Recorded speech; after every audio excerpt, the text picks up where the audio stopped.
அனைவருக்கும் வணக்கம். நான் டாக்டர் சங்கர் சுப்ரமணியன். நான் ஒரு இஎன்டி சர்ஜன். கருப்பு பூஞ்சை பிளாக் ஃபங்கஸ் இதை பற்றி சில விஷயங்கள் நான் உங்ககிட்ட சொல்ல போகிறேன். இந்த பிளாக் ஃபங்கஸ் அப்படின்னு எதை சொல்கிறோம் அப்படின்னு நம்ம கேட்டிங்கன்னா, பிளாக் ஃபங்கஸ்னு ஒரு வார்த்தையை, கருப்பு பூஞ்சை வார்த்தையோ மெடிக்கல் டெக்ஸ்ட் புக்ஸில் எங்கேயுமே பார்த்தா இருக்காது. பட் ஏன் இந்த பிளாக் ஃபங்கஸ்ன்னு எல்லாருமே இப்போ சொல்ல ஆரம்பிச்சிட்டோம் அப்படின்னா, இந்த ஃபங்கஸ் வந்துட்டு உடம்புல அஃபெக்ட் பண்ணும்போது உடம்புல இருக்கிற சதைகள், அதோடைய பிளட் சப்ளை, ரத்த ஓட்டத்தை வந்துட்டு ஸ்டாப் பண்ணும். ஸோ இப்போ நார்மலாக ஒருத்தவங்க உயிர் இழக்கிறாங்க அப்படின்னு பார்த்தீங்கன்னா, அவங்களுடைய உடம்புடைய கலர் மாறும். காரணம் வந்து ரத்த ஓட்டம் எல்லாம் கம்மியாகும் போது நம்ம பாடியோட கலர் மாறும். அதே மாதிரி சதைகள் அஃபெக்ட் ஆகும்போது இந்த பிளாக் ஃபங்கஸ்னால அதோடைய ரத்த ஓட்டம் வந்துட்டு கம்மியாகும். ஸோ ஒரு பாயிண்டில் என்ன ஆகும் அப்படின்னா, அந்த கலர் பார்க்கறதுக்கு ஒரு கருப்பு நிறமாக மாறிட்டே இருக்கும். ஸோ இதை நம்ம புரியறதுக்காக இனிஷியலாக பிளாக் ஃபங்கஸ் அப்படின்னு சொல்ல ஆரம்பித்தாங்க. இப்போது அது எல்லாருமே வந்துட்டு பிளாக் ஃபங்கஸ்ன்னு சொல்லிட்டு இருக்காங்க. இந்த பிளாக் ஃபங்கஸ்னால் என்ன? அது வந்துட்டு மியூகார்மைகோசிஸ் அப்படின்னு ஒரு டைப்பான ஃபங்கஸ். இந்த ஃபங்கஸ் வந்துட்டு கோவிட் மாதிரி லாஸ்ட் ஒரு 1.5 வருஷத்தில் கண்டுபிடிச்சதோ இந்த 6 மாதத்துக்கு கண்டுபிடிச்சதோ இல்லை. இது ரொம்ப நாட்களாகவே இருக்குது. நம்ம டெய்லி சுவாசிக்கிற காற்றுலையுமே இருக்குது. இது வந்து புதுசாக கண்டுபிடிச்சது கிடையாது.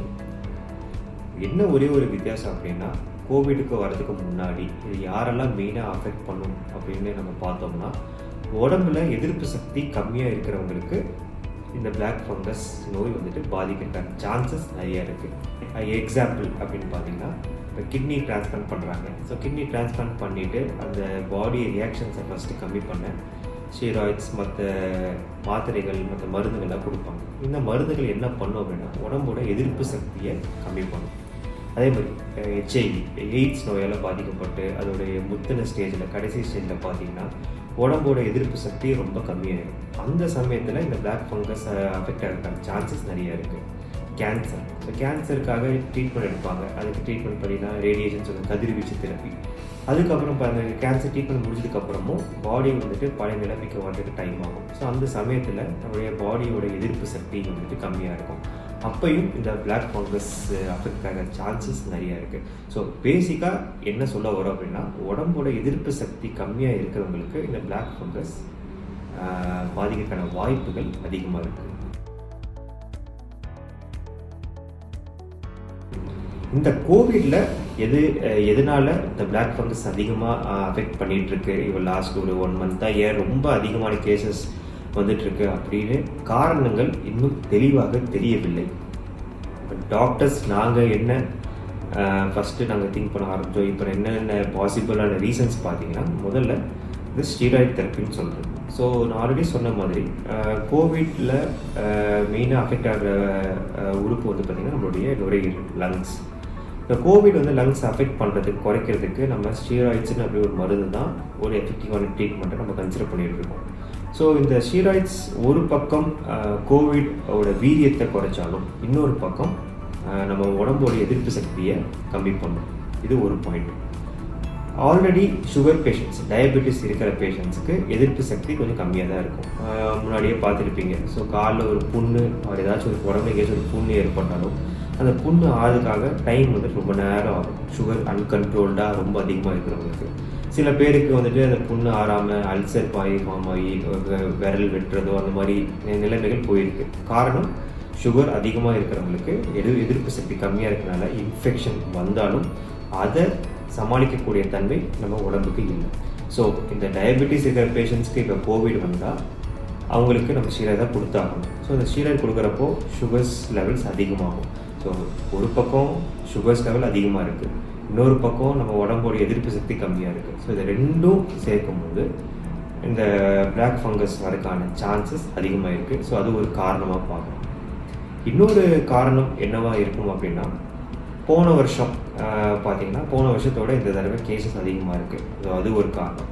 அண்ட் இன்னொன்று, போன வருஷத்தில் ஒரு கோவிடுக்கான ட்ரீட்மெண்ட் ஸ்டார்ட் பண்ணும்போது ஒரு நார்மல் பேராசிட்டமால், காய்ச்சலுக்கு எடுக்கிற பேராசிட்டமால் மருந்தாக இருந்தால் கூட ஒரு டாக்டரோட ப்ரிஸ்கிரிப்ஷன் இருந்தால் தான் நம்ம வாங்க முடியும் அப்படின்னு ஒரு நிலைமை இருந்துச்சு.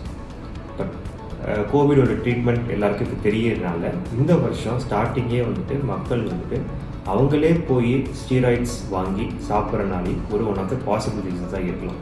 டாக்டர்ஸ், கோவிட் ட்ரீட் பண்ணுற டாக்டர்ஸ் நாங்கள் எல்லாருமே வந்துட்டு எப்போ ஸ்டீராய்ட் ஸ்டார்ட் பண்ணுறோம் அப்படின்னு எங்களுக்கு வந்துட்டு ஒரு பாயிண்ட் இருக்குது. ஸோ இந்த பாயிண்டில் தான் நாங்கள் வந்துட்டு எப்போவுமே ஸ்டீராய்ட் ஸ்டார்ட் பண்ணுவோம்.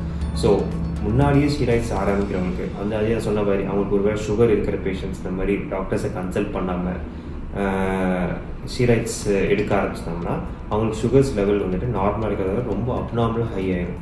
ஸோ அந்த டைமில் அவங்க வந்துட்டு இந்த பாயிண்ட்டு தெரியாதவங்க சுகரை வந்துட்டு பெருசாக பொருட்படுத்தாமல் இருக்கிறவங்களுக்கு பிளாக் ஃபங்கஸ் வர சான்சஸ் அதிகமாக இருக்குது.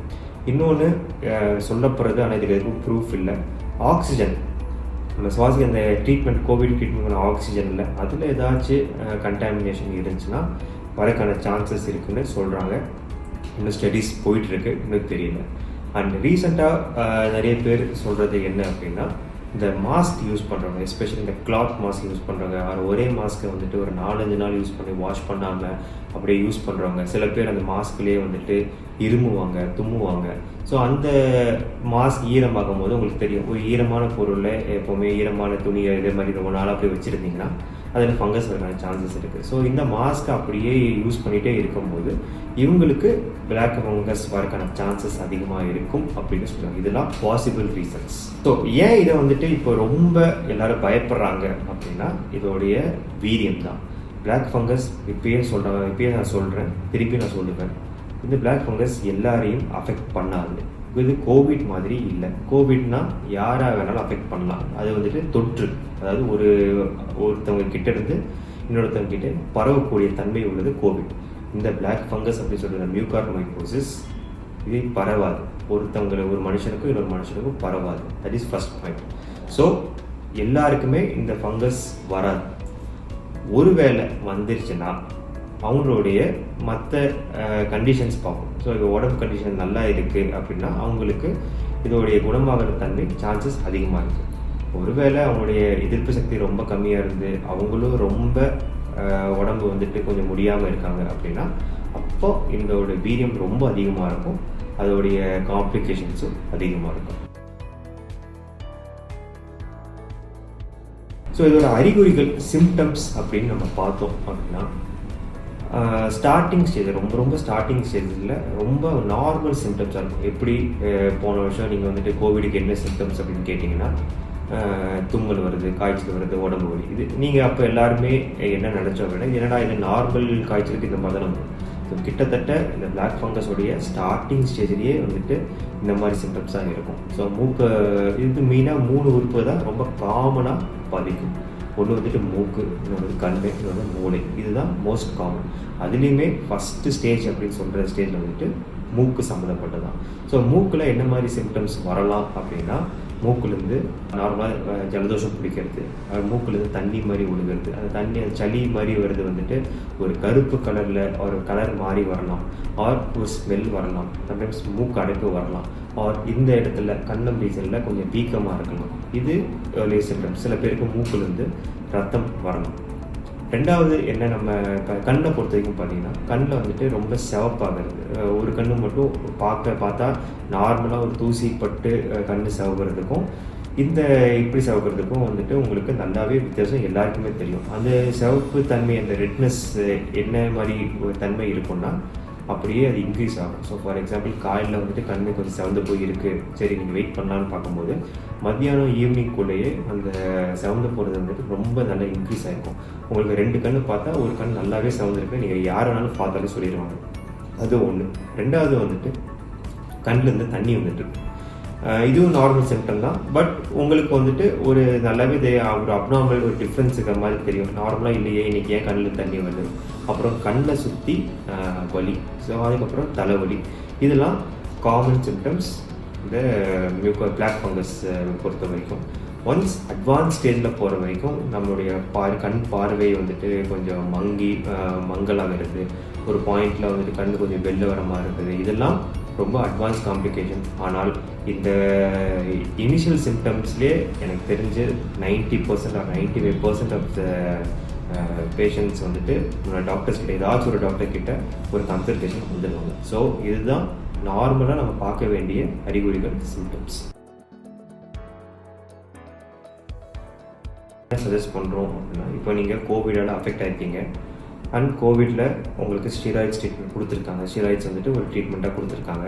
உங்களுக்கு சுகர் இருக்குது ஆர் கோவிட்னால அஃபெக்ட் ஆன பேஷண்ட்ஸ் நல்லா ட்ரீட் ஆகிட்டு வந்த பெண், இது எல்லாருமே நான் சொன்ன இந்த சிம்டம்ஸில் ஏதாச்சும் ஒன்று இருந்துச்சுன்னா நீங்கள் ஒரு ENT டாக்டர் கிட்ட ஃபஸ்ட்டு போய் ஒரு கன்சல்டேஷன் பார்க்குறது ஒரு நல்லது. அதுக்கப்புறம் இல்லையா அது ஒரு கண்டக்டர் கிட்ட போய் பார்க்குறது நல்லது. எந்த ஒன்ஸ் இந்த மாதிரி பேஷண்ட்ஸ் நாங்கள் வந்து கோவிடால் அஃபெக்ட் ஆன பேஷண்ட்ஸ் எங்ககிட்ட வரும்போது நாங்கள் வந்துட்டு மெயினாக சிம்டம்ஸ் பார்ப்போம். நான் சொன்ன இந்த சிம்டம்ஸ்லாம் இருக்கா, ப்ளஸ் நாங்கள் கிளினிக்கலாக இப்போ பேஷண்ட்ஸோட நிலைமை ஜென்ரல் கண்டிஷன் எப்படி இருக்குது, வேறு எங்கேயாச்சும் இந்த மாதிரி சிம்டம்ஸ் இருக்கா அப்படின்னு நாங்கள் ஃபஸ்ட்டு பார்ப்போம். அதுக்கப்புறம் செகண்ட் ஸ்டெப் என்ன பண்ணுவோம் அப்படின்னா ஒரு எண்டோஸ்கோபி அப்படின்னு நாங்கள் எல்லோரும் இப்போ ENT டாக்டர்ஸ் எல்லாருமே வந்துட்டு இப்போ எண்டோஸ்கோபி பண்ணுவாங்க. மூக்கில் ஜஸ்ட் ஒரு எண்டோஸ்கோபி, அது வலி எதுவுமே இருக்காது. எண்டோஸ்கோபி பார்க்கும்போது உள்ளே நான் சொன்ன மாதிரி ஏதாவது கலர் ஏதாச்சும் மாறி இருக்கா ஆர் எங்களுக்கு ஏதாச்சும் டவுட்ஃபுல்லாக இந்த ஏரியா இருக்கா அப்படின்னு நாங்கள் பார்ப்போம். ஒன்ஸ் இந்த பார்க்கறதுக்கும் சிம்டம்ஸ் இருக்குது, எண்டோஸ்கோபி போகிறதுக்கும் வந்துட்டு போடும்போது டவுட்ஃபுல்லாக இருக்குது அப்படின்னா அவங்களுக்கு நாங்கள் ஸ்கேன் எடுக்க சொல்லுவோம். ஸோ யூஸ்வலாக 2 ஸ்கேன் யூஸ்வலாக எடுப்பாங்க. ஒன்று வந்துட்டு CT ஸ்கேன், இன்னொன்று வந்துட்டு MRI ஸ்கேன். அந்த MRI ஸ்கேன்லேயுமே என்ன கான்ட்ராஸ்ட்னு சொல்லுவாங்க.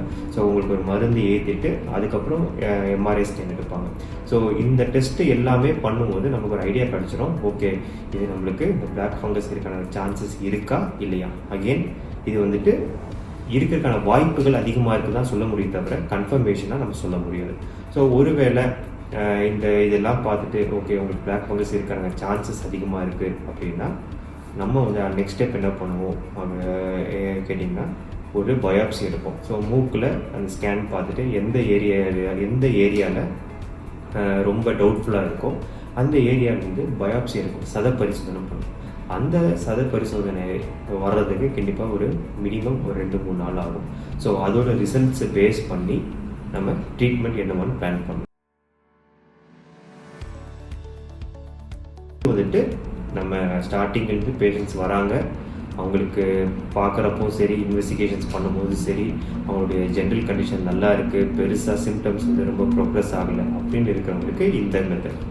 இதுவே வந்துட்டு பேஷண்ட்ஸ் இன்றைக்கி வராங்க, ஸோ நாளைக்கு பார்க்கறதுக்குள்ள சிம்டம்ஸ் அதிகமாகுது, ஸோ ஸ்கேன்லேயும் கொஞ்சம் ரொம்ப இது வந்து இப்போ பிளாக் ஃபங்கஸ் மாதிரி இருக்குது அப்படின்னு இருந்துச்சுன்னா ஸோ ஸ்ட்ரெயிட்டாகவே அதுக்கு சர்ஜரி தான் பண்ணியாகணும். என்ன சர்ஜரி, எதுக்கு சர்ஜரி அப்படின்னா இது ரொம்ப ரொம்ப சிம்பிள். ஸோ நான் சொன்ன மாதிரி இந்த பிளாக் ஃபங்கஸ் என்ன பண்ணும் அப்படின்னா ரத்த ஓட்டத்தை ஸ்டாப் பண்ணிவிட்டு அது இருக்கிற சதைகள் எல்லாத்தையும் அழுகி போக வச்சிடும்.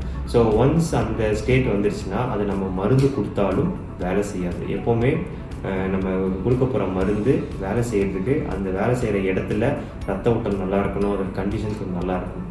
ஸோ ஆல்ரெடி ரத்த ஓட்டம் இல்லாமல் அழுகி போய் கருப்பு கலரில் இருக்கிற சதைகள் எல்லாமே நம்ம மருந்து கொடுத்தாலும் அந்த இடம் கேட்காது. இன்ஃபேக்ட் அது இன்னும் கொஞ்சம் ப்ரோக்ரஸ் ஆகிற சான்ஸ் அதிகமாக இருக்கும். ஸோ முதல் வேலை எந்தெந்த இடம்லாம் அஃபெக்ட் ஆகிருக்கோ அந்த இடத்த வந்துட்டு சர்ஜரி மூலமாக தான் ட்ரீட் பண்ண முடியும். ஒன்ஸ் சர்ஜரி பண்ணி முடிச்சதுக்கப்புறம் ஓகே நம்ம வந்துட்டு அந்த அஃபெக்ட் ஆன ஏரியா எல்லாமே நம்ம எடுத்தாச்சு அப்படின்னு பண்ணதுக்கப்புறம் தான் அதுக்கான மருந்து ஆரம்பிக்க முடியும். மருந்து இந்த நேரத்துக்கு அவங்க எல்லாருக்குமே தெரிஞ்சிருக்கும். ஆம்ஃபோடெரிசின் B அப்படின்னு ஒரு மருந்து இருக்குது. அதுதான் இந்த பிளாக் ஃபங்கஸ்க்கான சரியான மருந்து. ஸோ அதை வந்து இப்போ நம்ம கவர்மெண்ட் வந்துட்டு அவங்களே எல்லா பேஷண்ட்டுக்கும் கிடைக்கிற மாதிரி பார்த்துட்ருக்காங்க. ஒன்ஸ் அந்த மருந்து ஆரம்பிக்கும் போது இம்ப்ரூவ்மெண்ட் இருக்கிறதுக்கான சான்சஸ் நிறைய இருக்குது. யூஸ்வலாக கொஞ்சம் ரொம்ப சிக்காக இருக்கிறவங்களுக்கு ரொம்ப அந்த எக்ஸ்டென்சிவாக இருக்கிறவங்களுக்கு இந்த மருந்து வந்துட்டு மினிமம் வந்துட்டு ஒரு 2 to 3 வீக்ஸ் வச்சு கண்டிப்பாக கொடுத்தாகணும். இதுவே நம்ம ஏர்லி ஸ்டேஜ்லேயே நம்ம ட்ரீட்மெண்ட் ஆரம்பித்தாச்சு, பேஷண்ட் நல்லா இருக்காங்க அப்படின்னா 2 விஷயம் பண்ணுவோம். ஸோ ஒன்று வந்துட்டு ஸ்கேன் பண்ணுவோம். ஸ்கேன் பண்ணி ஓகே சர்ஜரி பண்ணதுக்கப்புறம் இப்போ எப்படி இருக்குது, ஆர் மருந்து ஸ்டார்ட் பண்ணதுக்கப்புறம் அந்த அஃபெக்ட் ஆன ஏரியாஸ் இப்போ இருக்கா, அது இப்போ கம்மியாக இருக்கா, அதை பேஸ் பண்ணுவோம். செகண்ட் இந்த எண்டோஸ்கோபி. ஸோ எண்டோஸ்கோபி பார்க்கும்போது சர்ஜரிக்கு முன்னாடி ட்ரீட்மெண்ட் ஸ்டார்ட் பண்ணுறதுக்கு முன்னாடி எப்படி இருந்துச்சு, இப்போ எப்படி இருக்குது, இதை பொறுத்து நம்ம அந்த ஆம்ஃபோடெரிசின் B அந்த மருந்தை வந்துட்டு ஸ்டாப் பண்ணிவிட்டு டேப்லெட்ஸாக கன்வெர்ட் பண்ணிவிட்டு டிஸ்சார்ஜ் பண்ணிடுவோம். ஸோ இந்த ட்ரீட்மெண்ட் டியூரேஷன் ஸ்பெசிஃபிக்காக ஓகே இவ்வளோ தான் அப்படின்னு சொல்ல முடியாது. இந்த பேஷண்ட்டுக்கு பேஷண்ட் மாறிட்டே இருக்கும். இந்த பிளாக் ஃபங்கஸை நம்ம எப்படி ப்ரிவெண்ட் பண்ணலாம், இதெல்லாம் தடுக்க முடியுமா, ப்ரிவெண்ட் பண்ண முடியுமான்னு கேட்குறவங்களுக்கு என்ன சொல்லிக்க விரும்புகிறோம் அப்படின்னா எஸ். நம்ம நம்ம நம்ம சுற்றி இருக்கிற விஷயங்கள், நம்ம இருக்கிற திங்ஸு, நம்ம யூஸ் பண்ணுற மாஸ்க், இது எல்லாத்தையுமே வந்துட்டு ரொம்ப சுத்தமாக வச்சுக்கிறது best. That is first thing. Second thing, ரீசெண்டாக நாங்கள் எல்லோரும் என்ன சொல்கிறோம் அப்படின்னா, ஆவி பிடிக்கிறது கொஞ்சம் கம்மி பண்ணுங்கள். ஸோ கோவிட் ட்ரீட்மெண்ட்டில் கோவிட் முடிஞ்சு டிஸ்சார்ஜ் ஆகிற பேஷண்ட்ஸ்க்கு நாங்கள் அட்வைஸ் பண்ணுறது எல்லாமே ஆவி பிடிங்க அப்படின்னு. ஸோ ஒரு நாளைக்கு ஒரு தடவை ஆவி பிடிச்சா போதும். சில பேர் அந்த ஆவி பிடிச்சா எனக்கு பெட்டராக இருக்குது அப்படின்னு சொல்லிட்டு ஒரே நாளில் 3 தடவை 4 தடவை 5 தடவை ஆவி பிடிக்கிறவங்க இருக்காங்க. ஸோ அந்த மாதிரி 4-5 தடவை ஆவி பிடிக்கிறவங்களுக்கும் இந்த பிளாக் ஃபங்கஸ் வரக்கான சான்சஸ் இருக்கிறதா நாங்கள் வந்துட்டு இப்போது டவுட் பண்ண ஆரம்பிச்சிருக்கோம். ஸோ அதனால் ஒரு நாளைக்கு ஒரு தடவை ஆவி பிடிச்சாலே மோர் தென் சஃபிஷியன்ட். தேர்ட், எஸ், நீங்கள் கோவிட் ட்ரீட்மெண்ட் முடிச்சிட்டிங்க, உங்களுக்கு சுகர் இருக்குது அப்படின்னா, ஆர் சில பேருக்கு ட்ரீட்மெண்ட் முடிஞ்சு டிஸ்சார்ஜ் ஆகும்போதும் அந்த ஸ்டீராய்ட்ஸோடு கொடுப்போம். ஸோ இவங்க எல்லாருமே அந்த கோவிட் முடிஞ்சு 7 டேஸோ 14 டேஸோ வீட்டில் வந்துட்டு செல்ஃப் ஐசோலேஷன் இருக்கும்போது சரி, அதுக்கப்புறம் ரிவ்யூ போகும்போது சரி, உங்களுடைய சுகர் லெவல்ஸை கரெக்டாக வச்சுக்கிறது, ஒரு ஆப்டிமம் லெவலில் வச்சுக்கிறது. சுகர் லெவல்ஸ் ஹையாக இருந்துச்சுன்னா அதுக்கான டேப்லெட் சாப்பிட்றது, இன்சுலின் போனால் இன்சுலின் போடுறது. இப்போ சில பேருக்கு வந்துட்டு சுகரே இருக்காது. ஸோ பார்டர் லைனில் இருந்திருப்பாங்க இவ்வளோ நாளாக. கோவிடுக்கு ட்ரீட்மெண்ட் எடுத்துக்கும் போது ஸ்டீராய்ட்ஸ்னால டெம்பரரியாக சுகர்ஸ் லெவல் கொஞ்சம் அதிகமாக இருக்கலாம். ஐயோ எனக்கு சுகர் இல்லவே இல்லை, இப்போ தான் வந்திருக்கு, ஸோ அதனால் நான் மாத்திரை சாப்பிட மாட்டேன், இந்த மாதிரிலாம் வந்துட்டு கேள்விகள் கேட்காம, ஸோ கண்டிப்பாக உங்களுடைய டாக்டர்ஸ் வந்துட்டு உங்களுக்கு ஒரு பெஸ்ட் அட்வைஸாக கொடுப்பாங்க. ஸோ அந்த அட்வைஸை ஃபாலோ பண்ணுறது நல்லது. மக்கள் இதை பற்றி என்ன தெரிஞ்சுக்கணும் அப்படின்னா, ஆல்ரெடி சொன்ன மாதிரி தான், இது கோவிட் மாதிரி தொற்று இல்லை. ஸோ ஒருத்தவங்களுக்கு வந்துருச்சுன்னா இன்னொருத்தவங்களுக்கு வரணும்னு அவசியமே இல்லை. அண்ட் இதோட சிம்டம்ஸ் வந்துட்டு ரொம்ப ரொம்ப காமனாக இருக்கிறதுனால, ஒரு சாதாரண திடீர்னு ஒரு தும்மல் வந்தாலோ, ஒரு திடீர்னு ஜலதோஷம் பிடிச்சாலோ, ஐயோ நம்மளுக்கு பிளாக் ஃபங்கஸாக இது அப்படின்னு பயப்பட அவசியமே இல்லை. நான் சொன்ன மாதிரி ஒருவேளை உங்களுக்கு நீங்கள் கோவிட்னால அஃபெக்ட் ஆகிருக்கீங்க, அதுவும் அஃபெக்ட் ஆகி வித்தின் ஒரு 1 or 2 வீக்ஸில் உங்களுக்கு இந்த ப்ராப்ளம் வருது அப்படின்னா, எஸ், நீங்கள் வந்துட்டு உங்களுடைய டாக்டர், கோவிட் ட்ரீட் பண்ண டாக்டரும் சரி, அவர் பக்கத்தில் ஒரு ENT டாக்டர் இருந்தாலும் சரி, அவங்ககிட்ட போயிட்டு ஒரு கன்சல்டேஷன் வாங்குறது அட்வைஸபிள். இதுவே வந்துட்டு எனக்கு 1 வருஷம் முன்னாடி கோவிட் வந்துச்சு, எனக்கு இப்போ 1 வருஷம் ஆச்சு, நல்லா தான் இருக்கேன், எனக்கு இப்போ மூக்கு அடிக்குது, கண்ணிலேருந்து லைட்டாக தண்ணி வர மாதிரி இருக்குது, எனக்கு பிளாக் ஃபங்கஸ் அப்படின்னு சொல்லி பயப்படுறது வந்துட்டு அட்வைஸபிள் இல்லை. ஏன்னா இதை பற்றி படிக்க இதை பற்றி தெரிஞ்சுக்க எல்லா சிம்டமும் நமக்கே இருக்கிற மாதிரி இருக்கும். அதுவும் இதோடைய இன்னொரு ஸ்டேஜ், கடைசி ஸ்டேஜ்லாம் பார்த்தீங்கன்னா, நீங்கள் கண்டிப்பாக இதை பற்றி உங்களுக்கு தெரிஞ்சிருக்கும், படிச்சிருப்பீங்க, நெட்டில் பார்த்துருப்பீங்க. இதை பார்க்க ஐயோ நம்மளுக்கு கண்ணு போயிடுமோ, உயிர் போயிடுமோ அப்படின்னு பயம் கண்டிப்பாக இருக்க தான் செய்யும். அதுக்கு தான் நாங்கள் இந்த வீடியோட மெயின் பர்பஸே அதுதான். எல்லா விஷயமும் எல்லா விஷயமும் நம்மளுக்கு இருக்கணும்னு அவசியம் இல்லை. அண்டு இந்த பிளாக் ஃபங்கஸோடைய சிம்டம்ஸ் ரொம்ப மைல்டாக இருந்தாலும் ஏதோ இருந்தாலும் இனிஷியலாக உங்களோட டாக்டர்ஸ் கிட்ட ஒரு தடவை கன்சல்டேஷன் வாங்குறது பெட்டர். அதுவும் இந்த க்ரைட்டீரியா பொறுத்து. இதே வந்துட்டு 1 வருஷம் முன்னாடி இதே பிரச்சனையோட இந்த சிம்டம்ஸோட வந்தவங்க யாருக்குமே வந்துட்டு நாங்கள் எடுத்தோடனே ஸ்கேன் அப்படிலாம் நாங்கள் பண்ண மாட்டோம். பட் இந்த ஸ்டேஜ் வந்துட்டு யாருமே எதிர்பார்க்காத ஒரு சிச்சுவேஷன். ஸோ அதனால் இனிஷியலாக நீங்கள் போகிறீங்க, நீங்கள் பார்க்க 100% நல்லா இருந்தாலும் பட் நீங்கள் ஒரு சிம்டம்ஸ் இருக்குது, ஒரு டவுட் இருக்குது, அவர் உங்களுக்கு ரிஸ்க் ஃபேக்டர்ஸ் எல்லாமே இருக்குது அப்படின்னா உங்களுடைய டாக்டர் வந்துட்டு ஸ்கேன் எடுக்க சொல்லுவாங்க, ஒரு எண்டோஸ்கோபி பண்ண சொல்லுவாங்க. அதையும் நீங்கள் வந்துட்டு உங்கள் டாக்டர் என்ன சொல்கிறாங்களோ அதை நீங்கள் கேட்டு ஃபாலோ பண்ணுறது பெஸ்ட். ஸோ இதை பற்றி வேறு ஏதாச்சும் டவுட்ஸ் இருந்தால் கீழே உங்களுடைய கொஷின்ஸ் கேளுங்க. தேங்க்யூ.